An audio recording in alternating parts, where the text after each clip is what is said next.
Guys, welcome back to अध्यात्म institute talk show motivation की बात एपिसोड नंबर 2। जिस तरीके से आपने फर्स्ट एपिसोड को रेस्पॉन्स किया, क्या एनर्जेटिक वे में आपने रेस्पॉन्स किया और हम काफ़ी ज़्यादा इंस्पायर हो गए कि अब हमें जल्दी से जल्दी एपिसोड नंबर 2 रिलीज करना पड़ेगा। और ये हम आपके सामने एपिसोड नंबर 2 लेकर के आ गए हैं मेरे प्यारे दोस्तों। एपिसोड नंबर 2, जैसे एपिसोड नंबर 1 में आपने देखा था कि किस तरीके से हमने डर को डराया था और डर पर हमने जीत पाने का एक मूल मंत्र जो होता है ना, उसके बारे में सीखा था। ऐसे ही हम एपिसोड नंबर 2 में हमारी जिंदगी के बारे में सीखेंगे कि जिंदगी में अगर हमें सफलता प्राप्त करनी है, आगे बढ़ना है और आगे बढ़ते हुए पीछे कभी मुड़कर नहीं देखना है, तो हमें क्या क्या ऐसे पॉइंट्स है, क्या क्या ऐसी चीजें जिनको हमारी डेली रूटीन लाइफ में हमें याद रखना पड़ेगा, हमारी सोसाइटी में, हमारे समाज में वो चीजें हमें यूटिलाइज करनी पड़ेगी। तो उसी के बारे में हम एपिसोड नंबर 2 में बात करेंगे मेरे प्यारे दोस्तों।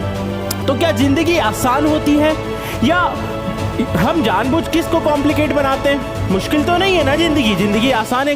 काफ़ी छोटे शब्द है जिंदगी जो वर्ड है काफ़ी छोटा शब्द है, इसके मायने काफ़ी बड़े होते हैं। जिंदगी में हर कोई आदमी कुछ ना कुछ करना चाहता है, आगे बढ़ना चाहता है। वो चाहता है कि वो जिस भी मुकाम पर पहुँचे बिल्कुल वो अच्छे से पहुँचे, उसकी एक रेस्पेक्टेड इमेज हो सोसाइटी में, समाज में। तो ये क्या आसान है?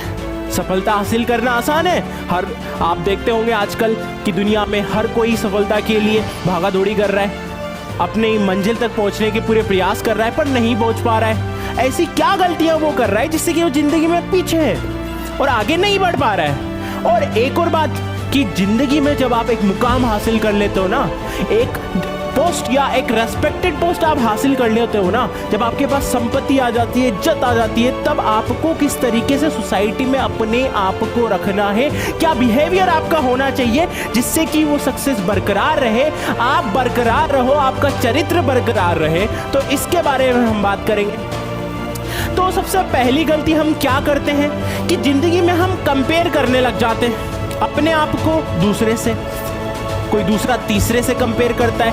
हम कभी अपने आप को पहचान नहीं पाते कि हम लोग क्या हैं, हम क्या कर सकते हैं और हम लोग कहाँ तक पहुँच सकते हैं। हम हमारी लिमिट्स के बारे में जानते ही नहीं हैं। एक्चुअल में हमें पता ही नहीं है कि हम क्या कर सकते हैं, बिकॉज हम तो कंपेरिजन में चले जाते हैं ना कि यार ये ऐसा कर रहा है, वो वैसा कर रहा है। तो सबसे पहले कंपैरिजन करना हमें बंद करना पड़ेगा। जहाँ तक हम कंपैरिजन करते रहेंगे वहाँ तक कुछ नहीं होना। आप देखते होंगे कि आपके जैसे स्टूडेंट्स की हम बात करते हैं तो क्लासमेट्स हैं, तो कुछ क्लासमेट्स अच्छा परफॉर्म कर लेते, कुछ पीछे रह जाते। तो ऐसा नहीं है कि आप लोग नहीं कर सकते, वो अच्छे मार्क्स गेन कर रहे, तो ऐसा नहीं है कि आप नहीं कर सकते। आप कर सकते हो, लेकिन सबसे पहले उनसे कंपेयर करना बंद करो। अपने आप को कंपेयर करना आपको बंद करना पड़ेगा, तभी तो आप अपने आप में अपने आप को पहचान पाओगे। और जब आप अपने आप को पहचान जाते हो, अपनी एबिलिटीज को, अपनी स्किल्स को पहचान जाते हो, तब आप में कॉन्फिडेंस आ जाता है। वो कॉन्फिडेंस काफी है पूरी दुनिया से जंग को जीतने के लिए। ये जो दुनिया है, जो लाइफ एक जंग ही तो है, एक एग्जाम ही तो है। इसमें हमें पास होना है, इसमें हमें आगे बढ़ना है। तो सबसे पहले अपने आप को पहचानो, दूसरों से कंपेयर करना बंद करना पड़ेगा, कॉन्फिडेंस जगाना पड़ेगा। उस कॉन्फिडेंस से ही आप दूसरे को टक्कर दे सकते हो, अपना मुकाम हासिल कर सकते हो, समाज में अपनी इमेज बना सकते हो। तो कंपेयर नहीं करना है। इसी के ऊपर मैं आपको एक कहानी सुनाता हूं कि कंपैरिजन करते रहोगे तो आप लाइफ में कुछ कर ही नहीं पाओगे। एक टाइम की बात थी, एक साधु महात्मा, अब साधु महात्मा आप जानते हो तपस्या करते हैं जंगलों में, तो एक जंगल से होकर के गुजर रहे थे, काफी थक गए थे, तो एक पेड़ के नीचे बैठ जाते हैं। जैसे ही वो बैठते हैं तो उनके कंधे के ऊपर पानी की कुछ बूंदें गिरती हैं। उन्हें लगा कि बारिश तो हो नहीं रही, तो ये बूंदें कहाँ से गिर रही है। जैसे ही वो पेड़ के ऊपर देखते हैं, वो क्या देखते हैं कि एक जो कौवा है वो पेड़ के ऊपर बैठा हुआ है और रो रहा है। साधु महात्मा जी को लगा कि ऐसा क्या हो गया, कौवा रो क्यों रहा है। तो उन्होंने पूछ लिया कि कौवा भाई क्या बात है, क्यों रो रहे हो तुम। तो कौवे ने कहा कि ये कोई जिंदगी है, ऐसी जिंदगी मिली है तो रो नहीं तो क्या करूं, ऐसी जिंदगी मुझे मिली है, इसका मैं क्या करूं। तो कौवे ने अपना दुख बताया कि काला रंग मुझे दिया है, समाज में मुझे कोई स्वीकार नहीं करता, मैं किधर चला जाता हूँ किसी भी पर्सन के पास तो मुझे भगा दिया जाता है, ना मुझे खाना दिया जाता है, श्राद्ध के लिए रखा जाता है, झूठा खाना मुझे दिया जाता है। तो इस तरीके से वो अपनी दुख वाली कहानी सुनाता है। अब साधु जी कहते हैं अच्छा तो बताओ तुम्हें बनना क्या है, तुम क्या बनना चाहते हो, मुझे बताओ मैं तुम्हें बना दूंगा। तो कौवे ने कहा अगर मुझे कुछ बनने का मौका मिला ना तो मैं बनना चाहूंगा हंस। तो साधु जी ने कहा मुस्कुराते हुए ठीक है हंस बना देंगे तुम्हें अभी, बट एक शर्त है, एक कंडीशन है, तुम्हें करना क्या है कि पहले हंस के पास जाना है और हंस से पूछना है, ठीक है, कि वो खुश है क्या है। तो कौवे ने कहा कौन सी बड़ी बात है, चले जाएंगे पूछ लेंगे, इसके बाद तो आप मुझे हंस बना दोगे। साधु ने कहा अवश्य। अब कौवा मुस्कुराते हुए चला गया। कौवे ने जैसे हंस से पूछा हंस भाई तुम्हारे तो बड़े मजे हैं, तुम्हारा कलर सफेद है, शांति का प्रतीक है, दिन भर पानी में पैडल देते रहते हो, पानी में रहते हो, लोग तुम्हारी फोटो खींचते हैं। तो हंस कहता है ये कोई जिंदगी है, ये जो जिंदगी में जी रहा हूं ये कोई जिंदगी है, सफेद रंग दे दिया है। सफेद रंग का यूज कब करते हैं हम, जब कोई मर जाता है ना उसके बाद हम उसका उपयोग करते हैं। और पानी में मैं दिन भर पानी में ही रहता हूँ, जब लोग मेरी फोटो खींचते ना, फोटो खींचते हैं तो मुझे पता नहीं पानी की फोटो खींच रहे या मेरी फोटो खींच रहे। तो कौवा कहता है तुम भी दुख में हो, तुम्हारे साथ भी अच्छा नहीं हो रहा। तो हंस कहता है हाँ भाई ये कोई जिंदगी है, ऐसी जिंदगी नहीं होनी चाहिए। तो दोनों बेचारे दुखी होकर के वापस साधु के पास जाते हैं। साधु से कहते हैं वो कि महात्मा हम तो दोनों ही परेशान हैं, ये भी परेशान है। तो महात्मा ने कहा कि बताओ क्या बनना चाहते हो तुम लोग। तो उन्होंने कहा कि हम तोता बनना चाहते हैं। क्या बनना चाहते हैं, तोता। तोते की जिंदगी मस्त होती है, क्या जिंदगी होती है, घरों में उसे पाला जाता है, उसे बोलना सिखाया जाता है, उसे खाना भी दिया जाता है, मस्त जिंदगी होती है तोते की, तो हम तोता बनना चाहते हैं। तो साधु ने कहा ठीक है बना देता हूं तुम्हें तोता, पर सबसे पहले करना क्या है, तुम्हें जाना है वापस वहां तोते के पास और पूछो उससे। उन्होंने कहा कौन सी बड़ी बात है, चले जाते हैं अभी। दोनों चले गए, दोनों चले गए, ठीक है दोनों जाते हैं। अब जंगल में एक पेड़ के वो 4-5 चक्कर लगाते हैं पर उन्हें तोता मिलता ही नहीं। फिर ऐसे ही कुछ और चक्कर और लगाते हैं और अंत में उन्हें तोता मिलता है। और तोते से पूछते हैं भाई मिठू राजा तुम्हारी तो जिंदगी मस्त होगी, क्या शानदार जिंदगी तुम्हारी, क्या कलर है तुम्हारा, लोग तुम्हें घरों में पालते हैं, खाना खिलाते हैं। तो तोता कहता है ये कोई जिंदगी है, ये कोई जिंदगी है, तुमने एक पेड़ के 10 से 15 चक्कर लगा लिए लेकिन तुम्हें मैं दिखा नहीं, तुम्हें हरे में हरा नहीं दिखा। तो पेड़ जिस कलर का था उसी कलर का तोता था तो वो दिखा नहीं। तो ये कोई रंग है, मुझे पिंजरे में बंद कर देते हैं, मैं वहीं का वहीं 4 दीवारी में रहता हूँ, तो ये कोई जिंदगी है। तो कौवा और हंस कहता है कि तुम भी परेशान हो। तोता कहता है हाँ मैं भी परेशान हूँ। अब तीनों मिलकर के जाते हैं कहाँ पर, साधु के पास जाते हैं और कहते हैं साधु जी बताओ क्या करें। साधु जी से कहते हैं कि बताओ क्या करें। तो कहते हैं तुम्हें कौन सी लाइफ चाहिए। तो तोता कहता है कि मोर वाली जिंदगी हमें जीनी है। तो साधु जी वापस से कहते हैं जाओ कि मोर के पास जाओ। चले जाते हैं हंसते खेलते हैं मोर के पास। मोर से पूछते हैं वाह मोर क्या जिंदगी है रे तेरी, क्या पंख है तेरे। जब बारिश आती है ना तो लोग इंतजार करते हैं कि कब तुम अपने पंखों को खोलोगे और डांस करोगे, लोग फोटो खींचते हैं तुम्हारी। तो जो तोता पूछता है ना और जो मोर का जवाब आता है वो कहता है ये कोई जिंदगी है।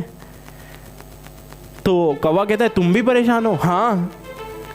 तो मोर कहता है कि आवाज जो सुन रहे हो तुम, सुनो ध्यान से आवाज सुनो, ये वाली, ये जो आवाज तुम सुन रहे हो ये शिकारी की आवाज है। कब किस मिनट क्या हो जाए मुझे कुछ नहीं पता, कब मेरा शिकार हो जाए मुझे कुछ भी नहीं पता। वो मोर देख रहे हो ना, ये जो मोर है बेचारा, इसका शिकार किया गया है, इसके पंखों को निकाला गया है। अब ये पंखों को देश विदेश में बेचेंगे तो हमें तो अगले टाइम का ही नहीं पता कि हमारे साथ क्या होगा। तो कौवा बोलता है तो भाई किसकी जिंदगी मजे में। तो मोर कहता है कि तेरी जिंदगी मजे में, तेरा रंग काला है, लोग तो जिसको कुछ नहीं कहते, ना तुझे कोई परेशानी है, ना तेरा कोई शिकार करता है, तुझे काहे की परेशानी है। तो आ जाते हैं चारों साधु के पास और साधु से कहते हैं। तो साधु कहता है कि सब अपनी अपनी जिंदगी में ध्यान रखना चाहिए, एक दूसरे से कंपेयर नहीं करना चाहिए, तुलना नहीं करनी चाहिए। आप जो जिंदगी आप जी रहे हो ना, उससे आप अपने आप को खुद ही बेहतर कर सकते हो। कोई दूसरा आपको बेहतर करने नहीं आएगा, कोई दूसरा आपको बेहतर करने नहीं आएगा, ऐसा साधु बोलते हैं। तो ये बात चारों के दिमाग में समझ आ जाती है। और यही मैं आपसे कहना चाहता हूं मेरे प्यारे दोस्तों, कि जिंदगी में अगर तुम्हें कोई मुकाम हासिल करना है, आगे बढ़ना है ना, तो दूसरों से कंपेयर करना छोड़ दो, because you are the unique. आप में जो है, आप में जो स्किल्स है, एबिलिटीज हैं, वो किसी और में भी नहीं है। तो आप यूनिक हो, आप बहुत कुछ कर सकते हो, बस अपने आप को पहचानना है, वो कॉन्फिडेंस जनरेट करना है। तो कंपेयर नहीं करना। अगर आपको सक्सेस हासिल करनी है तो किसी दूसरे से आपको कंपेयर नहीं करना है, एक मुकाम हमें हासिल करना है। यही तो करते आते हम स्टार्टिंग से, एक दूसरे से कंपेयर चालू कर देते हैं। तो उस कंपैरिजन के चक्कर में हम एक ही जगह पर अटक जाते हैं, आगे नहीं बढ़ पाते और ना ही हम सफलता हासिल कर पाते हैं मेरे दोस्तों। ऐसे ही जब हम सफल हो जाते हैं, हम समाज में, सोसाइटी में एक दर्जा हासिल कर लेते हैं, एक रेस्पेक्टेड पोस्ट पर आ जाते हैं, एक जिम्मेदार नागरिक बन जाते हैं, हमारे पास संपत्ति आ जाती है, संपदा आ जाती है, सब चीज़ों की सुख सुविधाएं हमारे पास आ जाती है, तो हमें समाज में अपने से नीचे या अपने से बड़े सबके साथ साधारण रह करके व्यवहार करना चाहिए, सिंपल तरीके से। ये जो घमंड है, जो अभिमान है, जो ईगो है ना, इसका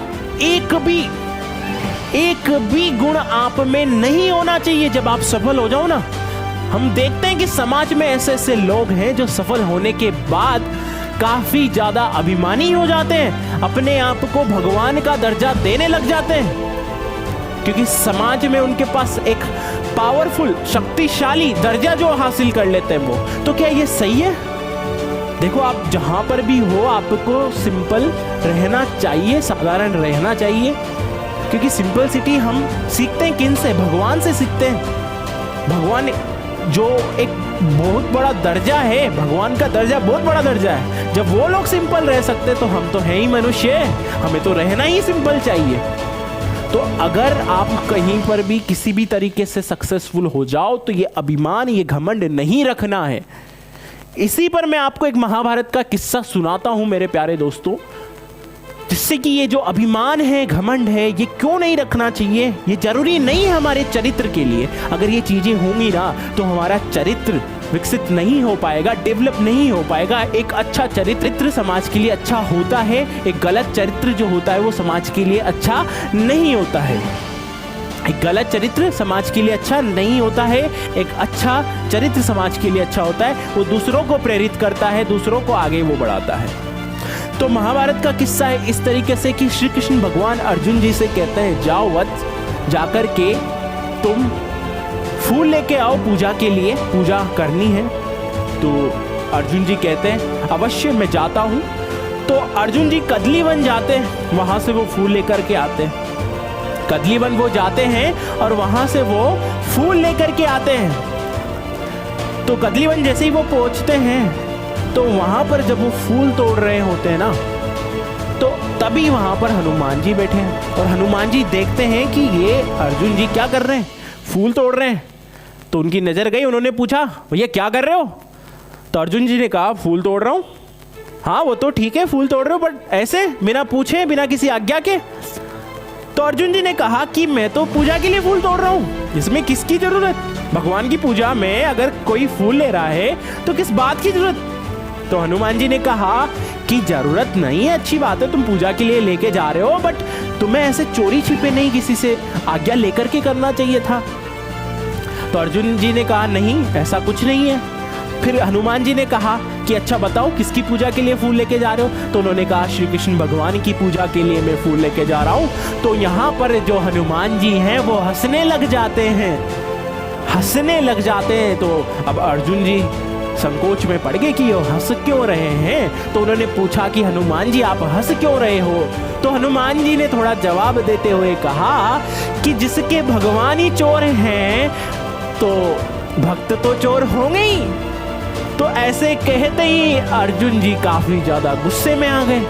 गुस्से में आते ही उन्होंने कहा कि आपके भगवान कैसे कम हैं? आपके भगवान में भी तो इतनी शक्ति थी कि वो बाणों से पुल बना देते, पर नहीं, अपनी शक्ति का प्रदर्शन नहीं कर पाए, अपने गुणों अपने चरित्रों का प्रदर्शन नहीं कर पाए। बेचारे जो कमजोर वानर थे, भालू थे, उनसे तो उन्होंने पुल बनवाया। तो कहां की महानता हुई है? इतने में हनुमान जी भी गुस्सा हो गए कि ऐसा कोई पुल बन ही नहीं सकता बाणों का जो टिक पाए। अर्जुन जी ने कहा ऐसा असंभव है, मैं बना के बताता हूं, मैं तो दुनिया का नंबर 1 धनुर्धारी हूं।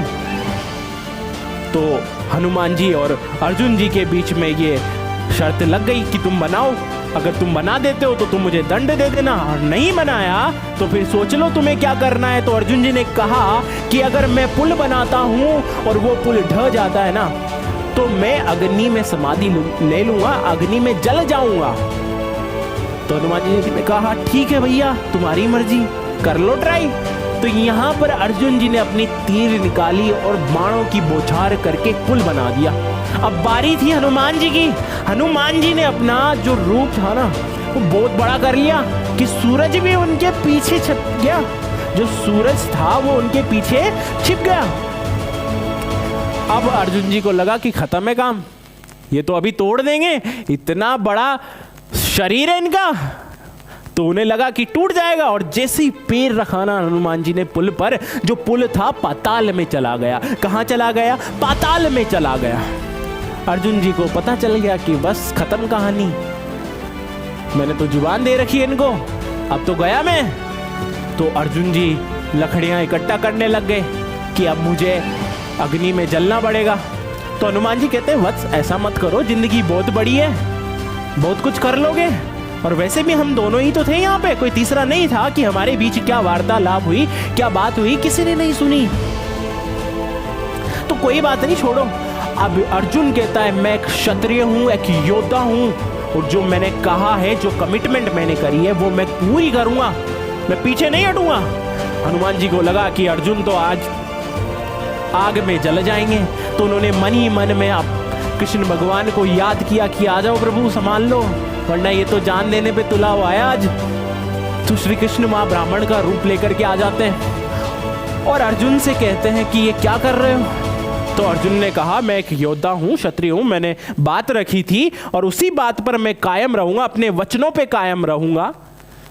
तो यहां पर ब्राह्मण जो श्री कृष्ण बन के आए थे उन्होंने कहा ठीक है, एक क्षत्रिय का तो यही धर्म है। तो इतने में हनुमान जी पीछे से कहते हैं कि जल्दी मरेगा ऐसे तो ये, आप तो इसकी सहायता करने आए थे या इसको आग में बिठाने आए थे। तो यहां पर होता क्या है कि श्री कृष्ण भगवान कहते हैं कि चलो तुम दोनों के बीच में ही ये बात हुई थी, कोई तीसरा नहीं था, तो किसी ने फैसला नहीं लिया, लेकिन अब मैं आ गया हूं, तुम वापस से पुल बनाओ और फिर देखते हैं अगर ये ढह जाता है तो किसको क्या दंड देना है और किसको क्या दंड नहीं देना है ये मैं बताऊंगा, मैं तय करूंगा। तो अर्जुन जी ने कहा ठीक है, कर लेते हैं। वापस से तीर निकाला, बाणों की बौछार की और वापस से पुल बना दिया। और पुल बनाते ही वापस से हनुमान जी ने अपना जो आकार था बड़ा कर लिया। अर्जुन जी को लगा कि खत्म, गए वापस से, तो वापस से बड़े हो गए, वापस से ढह जाएगा। लेकिन यहाँ पर श्री कृष्ण भगवान ने कश्यप का रूप ले लिया। कश्यप का रूप लेकर के वो पुल के नीचे चले गए और जैसे ही पैर रखा ना हनुमान जी ने, तो पुल जो था वो वहीं का वहीं स्थिर था, यानी वो ढहा नहीं, वहां से गिरा नहीं। हनुमान जी चकित रह गए, ये हुआ क्या। उन्होंने देखा अच्छा तो इन्होंने संभाला हुआ है नीचे से। उन्होंने कहा ठीक है, मैं हार गया, बताओ क्या करना है मुझे। तो श्री कृष्ण भगवान ने अर्जुन जी से कहा कि रुको, अभी समय आने दो, समय आने पर ही हम इन्हें बताएंगे। अब हुआ क्या कि जब महाभारत का युद्ध टला नहीं ना, यानी होने वाला था, तो श्री कृष्ण भगवान जी ने अर्जुन जी से कहा कि जाओ और हनुमान जी को लेकर के आओ, उनकी जरूरत पड़ने वाली है। तो जो अर्जुन जी थे वो श्री कृष्ण जी के साथ ही गए और जाकर के हनुमान जी से कहा कि अब आपकी जरूरत है तो आप चलो हमारे साथ। तो हनुमान जी ने कह दिया कि चल लेंगे, कोई समस्या नहीं है, बट मुझे वहां युद्ध के दौरान, युद्ध के बीच में मुझे ज्ञान भी देना। अब श्री कृष्ण जी ने कहा कि वहां पे युद्ध हो रहा है या सत्संग हो रही है जो वहां युद्ध के बीच में मैं ज्ञान देने बैठूं। तो हनुमान जी ने कहा कि हमें तो हमारे राम प्रभु ने, राम भगवान ने युद्ध के बीच में ही ज्ञान दिया था, सारे वानरों को, सारी प्रजा को ज्ञान दिया था, तो आप भी दे सकते हो। तो श्री कृष्ण ने कहा ठीक है, तुम चलो तो सही, ज्ञान भी बता देंगे तुम्हें। तो हनुमान जी जो है अर्जुन के रथ पर ऊपर एक मूर्ति नुमा रूप में वो वहां पर विराज गए, ध्वज के रूप में, तभी हम कहते हैं उसे कपि ध्वज। वो चले गए और आपने देखा होगा कि युद्ध से पहले श्री कृष्ण ने अर्जुन जी को पूरा ज्ञान दिया था, गीता का ज्ञान दिया था। तो अर्जुन जी का तो बहाना था, वास्तविकता में ज्ञान तो हनुमान जी को बताना था। अब होता क्या था कि युद्ध के दौरान जब अर्जुन और कर्ण की लड़ाई होती थी ना, तो दोनों के जब तीर चलते थे तो दोनों के रथ एक एक कदम, दो दो कदम पीछे जाते थे। लेकिन यहाँ पर तो हनुमान जी सवार थे अर्जुन के रथ पर। तो होता क्या था कि जब अर्जुन तीर चलाता था तब कर्ण का रथ 2 कदम पीछे जाता था, और जब कर्ण तीर चलाता था तो अर्जुन का रथ वहीं का वहीं स्थिर रहता था, कहीं आगे पीछे नहीं जाता था। तो ये देख करके लगा अर्जुन को, देखो कितना शक्तिशाली हूं मैं, आ गया ना अभिमान, आ गया ना अपनी धनुर्विद्या पर अभिमान। तो उन्होंने कहा श्री कृष्ण से, देखो मेरा रथ वहीं का वहीं है। और श्री कृष्ण ने कहा जरा ऊपर तो देखो, जरा ऊपर तो देखो कि तुम्हारे साथ कौन है। तो ये नहीं भूलना है हमें जिंदगी में कि हमारी जो डोर है ना जिंदगी की, ये ऊपर वाले के हाथ में है। हमेशा कुछ भी हम अचीव करें, हमें थैंकफुल होना चाहिए भगवान का, हमें शुक्रिया अदा करना चाहिए उस ऊपर वाले का जिसके हाथ में हमारी डोर है। जब सुबह प्रातः हम जल्दी उठ जाते हैं ना, तो हमें भगवान का शुक्रिया करना चाहिए, धन्यवाद देना चाहिए कि उन्होंने हमें एक दिन और दिया, एक दिन और हमें दिया। क्योंकि हम जानते हैं समाज में कई लोग होते हैं जो अगली सुबह नहीं देख पाते, दुनिया में कई लोग होते हैं जो अगली सुबह नहीं देख पाते हैं। तो हम खुश नसीब हैं कि भगवान ने हमें एक दिन और दिया, तो इसके लिए हमें थैंकफुल होना चाहिए गॉड का। अब ये हो गया ना, अब युद्ध खत्म हो गया। तो युद्ध खत्म होते ही श्री कृष्ण भगवान ने अर्जुन से कहा कि वत्स उतरो रथ से। तो अर्जुन ने कहा नहीं, पहले आप उतरो। तो श्री कृष्ण ने कहा पहले तुम ही उतरो। अर्जुन जी उतरे, श्री कृष्ण जी उतरे, और श्री कृष्ण के आदेश पे हनुमान जी भी उतर गए। और जैसे ही हनुमान जी रथ से उतरे ना, वैसे ही रथ जल गया। तो अर्जुन ने पूछा ये क्या हुआ, ये कैसे जल गया। तो श्री कृष्ण जी ने कहा कि ये तो पहले ही जल जाता, ये तो संभाल रखा था हमने, इसको तो संभाला हुआ था हमने, वरना ये तो पहले ही जल जाता। तो मैं कहता हूं कि एक ग्रेटिट्यूड होना चाहिए, साधारणपन। आप कितने ही बड़े हो, कितने ही पावरफुल हो, पर कभी अभिमान नहीं करना चाहिए, कभी घमंड नहीं करना चाहिए, क्योंकि ये अहंकार आदमी को ऊपर से नीचे पटक देता है। जहां पर आप हो ना, वहां से आपको नीचे की तरफ ले आता है, आपके पतन का कारण बनता है ये अहंकार, ये अभिमान। तो ये नहीं रखना है। जब भी आप सक्सेसफुल हो जाओ तो एक सिंपल आदमी होता है ना, साधारण, जिसको किसी भी चीज का अहंकार नहीं होता, अभिमान नहीं होता, ये रखना जरूरी है। तभी तो हमारा चरित्र बनता है, तभी तो हम समाज में अपने चरित्र को विकसित कर पाते और हमारे चरित्र से हम दूसरों को इंस्पायर कर पाते। तो इस तरीके से हमें लाइफ को इजी तरीके से आगे बढ़ाना है, कंपेयर कभी किसी से नहीं करना, अपनी मंजिल हमेशा तय करके रखनी है। कई बार होता है ना कि मंजिल हमारे पास नहीं होती, रास्ते तो बहुत होते हैं, रास्ते तो इतने हैं कि आप पूछो मत, लेकिन मंजिल तो पहले तय कर लो कि जाना कहाँ है, और मंजिल भी तय कर लो, ऐसी मंजिल जिसको बार बार बदलना ना पड़े, उस पर अड़िग रहो, उस पर टिके रहो, तब जाकर के हम सक्सेसफुल हो पाएंगे। Because good judgment comes from experience, good judgment comes from experience and experience comes from bad judgment। अगर आप bad judgment रखोगे, हो जाता है, ऐसा नहीं कि जानबूझकर करना चाहता है, नहीं, हो जाता है, लेकिन वहाँ से एक्सपीरियंस हमें मिलता है, वही एक्सपीरियंस हमें आगे काम में आता है। यानी एक गलती हमने कर दी, अब बार बार उसी गलती को हम करेंगे तो हम आगे कभी नहीं बढ़ पाएंगे। तो आगे बढ़ना है ना, तो अपने आप को जानना पड़ेगा, दूसरों से तुलना बंद करनी पड़ेगी, तब जाकर के हम अपने आप को सोसाइटी में, समाज में, दुनिया में स्थापित कर पाएंगे, अपने चरित्र को बना पाएंगे। सो गाइस, ये था हमारे मोटिवेशन की बात का सेकंड एपिसोड। आई होप कि आपको बहुत अच्छा लगा होगा, आप इंस्पायर हुए होंगे। और हमने देखा था ना कि किस तरीके से हम लोगों ने एपिसोड 1 में आपको टास्क दिया था और आपने बिल्कुल एनर्जी दिखाते हुए एनर्जेटिक तरीके से उसको कंप्लीट भी किया। ऐसे ही सेकंड एपिसोड में हम आपको टास्क दे रहे हैं। अब टास्क क्या है कि जो ये एपिसोड है इसमें सबसे अच्छी बात आपको क्या लगी वो आपको कमेंट सेक्शन में टाइप करनी है। जब आप टाइप करोगे तब हमें पता चलेगा कि आप कितने ज़्यादा इंस्पायर हुए, और उसी से हम एपिसोड नंबर 3 रिलीज करेंगे। तो ये आपका टास्क है मेरे दोस्तों। Thank you so much.